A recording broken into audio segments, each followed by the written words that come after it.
Programme برکاتی کی باتوں میں آج ہم نے بات کی ٹماٹر کی افادیت کی، ٹماٹر کے فائدوں کی۔ پروگرام کے اس حصے میں ہم آپ کے سوالوں کے جواب دیتے ہیں۔ آپ کو اگر کوئی تکلیف ہے، کوئی پریشانی ہے، کوئی بیماری لاحق ہو گئی ہے اور آپ اس کا حل جاننا چاہتے ہیں تو آپ ہم سے سوال کر سکتے ہیں۔ ہماری اسکرین پر ہمارا ای میل ایڈریس را ٹی وی کے فیس بک پر اور ہمارے سیل فون پر آپ ہم سے سوال کر سکتے ہیں۔ ہم کوشش کریں گے کہ آپ اپنے اس پروگرام میں آپ کے سوال کا جواب دیں۔ اگر ہم اس پروگرام میں آپ کے سوال کا جواب نہیں دے سکے تو بذریعہ ای میل یا بذریعہ خط کے ہم آپ کے سوال کا جواب دینے کی کوشش کریں گے۔ ابو معاویہ سوال کرتے ہیں کہ میں اسکول کا جو بھی سبق یاد کرتا ہوں جب صبح سنانے لگتا ہوں تو بھول جاتا ہوں۔ میرے چہرے پر دانے بھی ہیں، نکلنا شروع ہوتے ہیں جو لال ہو کر اس میں پیپ پڑ جاتی۔ معاویہ میاں، یہ اچھی بات نہیں ہے کہ آپ اسکول کا سبق بھول جاتے ہیں۔ کبھی آپ کھانا نہیں بھولے، سارا معاملہ توجہ کا ہے۔ آپ کا دل پڑھائی میں لگ نہیں رہا ہے، کوشش کیجئے کہ دل پڑھائی میں لگے، دیگر وقت کو بانٹیے۔ اسکول کا کام اور پڑھائی اپنے وقت پر کیجئے اور کچھ وقت کھیلنے کے لیے اور دوسری سرگرمیوں کے لیے بھی رکھیے۔ جس چیز پر توجہ دی جائے، جس چیز پر ذہن لگایا جائے، وہ چیز یاد رہتی ہے۔ آپ کے مسئلے کا حل بہت آسان ہے۔ ادرک، ایک پروگرام میں ہم نے ادرک کے فائدے بتائے ہیں۔ آپ کی امی روز کھانوں میں ادرک استعمال کرتی ہیں۔ تازہ ادرک کے ٹکڑے، چھوٹے چھوٹے ٹکڑے کاٹ لیجئے اور اس کو پانی میں جوش دیجئے اور وہ پانی شہد ملا کر پی لیا کیجئے۔ خمیرہ بادام بازار میں بہت مل جائے گا، ہر دواخانہ تیار کرتا ہے۔ 1 چمچہ خمیرہ بادام صبح ناشتے سے پہلے کھا لیا کیجئے۔ شکر کا استعمال کم رکھیے۔ صبح کے وقت کوشش کریں کہ چہل قدمی ضرور کریں، ٹہلا کریں۔ فجر کی نماز کے بعد کھلی فضا میں ٹہلنا ذہن اور دماغ کے لیے بہت اچھی چیز ہے۔ بازار کی چیزوں سے اجتناب کیجیے۔ بازار میں بنے ہوئے سموسے، پکوڑے، رول، برگر، بند کباب نہ کھایا کریں۔ آپ کے چہرے پر جو دانے ہو رہے ہیں اس کے لیے بازار میں ایک دوا ملتی ہے جس کو پنیر بوٹی کہتے ہیں۔ اس کو رات میں پانی میں بھگو دیجئے۔ چند دانے پنیر بوٹی کے 7 دانے رات کو پانی میں بھگو دیجئے۔ صبح اس کو مسل کر اس کا پانی پی لیجئے۔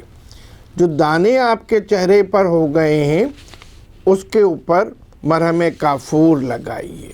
رشید عالم صاحب سوال کرتے ہیں کہ گزشتہ کئی ہفتوں سے نیند میں بے چینی ہے، دوائیں بھی استعمال کی مگر کوئی فائدہ نہیں ہوا، پھر وہی بے چینی اور نیند بار بار ٹوٹتی رہتی ہے، میں دواؤں کا عادی بنتا جا رہا ہوں۔ رشید عالم صاحب، نیند کی بے چینی کی آپ نے کی بہت ساری، بے خوابی کی بہت ساری وجوہات ہو سکتی ہیں۔ ذہن میں، آپ کے دماغ میں کوئی ایسی بات ہے کہ جو آپ کو پریشان کر رہی ہے، جو آپ کے ذہن میں پوشیدہ ہے، کوئی فکر ہے۔ بعض اوقات ایک ایسی چیز ہوتی ہے کہ جس کو آدمی کسی اور سے نہیں بتاتا مگر جب وہ کسی سے شیئر کرتا ہے تو اس کا ذہن کا بوجھ ہلکا ہو جاتا ہے۔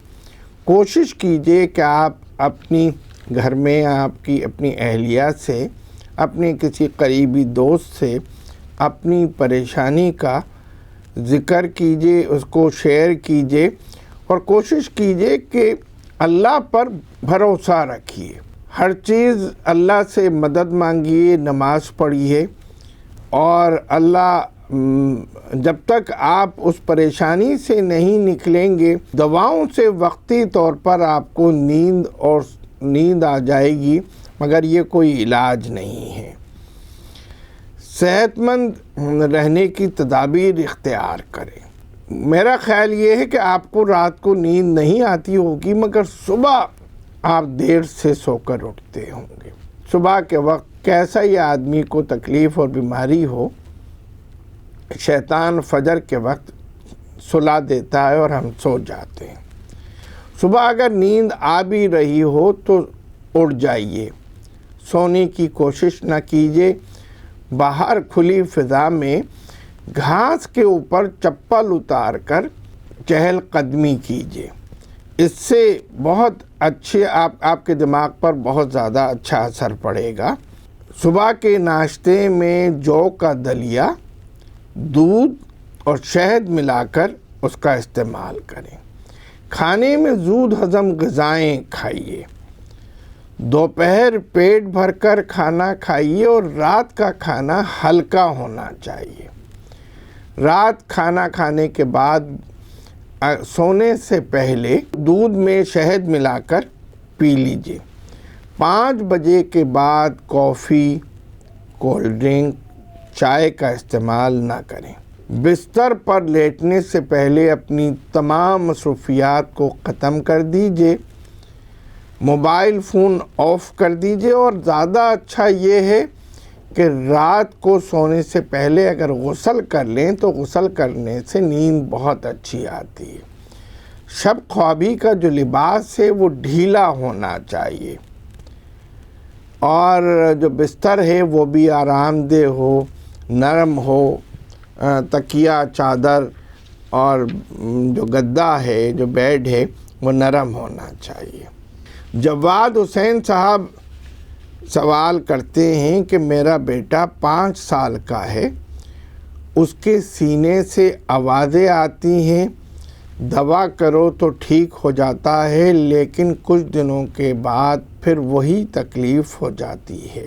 جواد صاحب، سردیوں کے موسم میں عموماً ایسا ہوتا ہے اگر بچوں کی طرف سے احتیاط نہ کی جائے، ٹھنڈی چیزیں، آئس کریم، بوتل اور اس طرح کی چیزیں استعمال کریں تو اس طرح کی تکالیف ہو جاتی ہیں۔ ناشتے میں کوشش کیجئے کہ ٹھنڈی چیزیں اور اس طرح کی چیزیں استعمال نہ کریں۔ ناشتے میں سوجی کا دلیا دودھ ملا کر دیجئے، اور دوا کے طور پر گاؤزباں اور خاکسی کو جوش دے کر دن میں 3 مرتبہ پلائیں۔ شربت صدر بہت عام سی دوا ہے اور ہر دواخانہ اس کو بناتا ہے، بازار سے وہ لے لیجئے۔ 2 چمچے شربت صدر 4 چمچے گرم پانی میں ملا کر دن میں 3 مرتبہ پلائیے۔ امید ہے کہ یہ جو سینے سے آوازیں آنے کی تکلیف ہے انشاءاللہ دور ہو جائے گی۔ پروگرام برکاتی کی باتوں میں ہم نے ٹماٹر کی افادیت کے حوالے سے بات کی، اور ہم نے آپ کے چند سوال، ہمارے پاس سوال بہت زیادہ تعداد میں آ رہے ہیں، ان میں سے چند سوالوں کے جواب ہم نے یہاں پر دینے کی کوشش کی ہے۔ آپ بھی اگر ہم سے سوال کرنا چاہتے ہیں تو آپ ہماری ای میل ایڈریس پر، را ٹی وی کے فیس بک پر اور ہمارے سیل فون پر ہم سے رابطہ کر سکتے ہیں۔ ہم کوشش کریں گے کہ آپ کے سوالوں کے پروگرام میں جواب دیں۔ اگر پروگرام میں جواب نہیں دے سکے تو ہم ای میل اور آپ کے سیل فون پر آپ کے سوال کا جواب دینے کی کوشش کریں گے۔ آج کے پروگرام سے حکیم مجاہد محمود برکاتی کو اجازت دیجیے۔ انشاءاللہ آئندہ کے پروگرام میں دوبارہ آپ سے ملاقات ہوگی۔ اللہ حافظ۔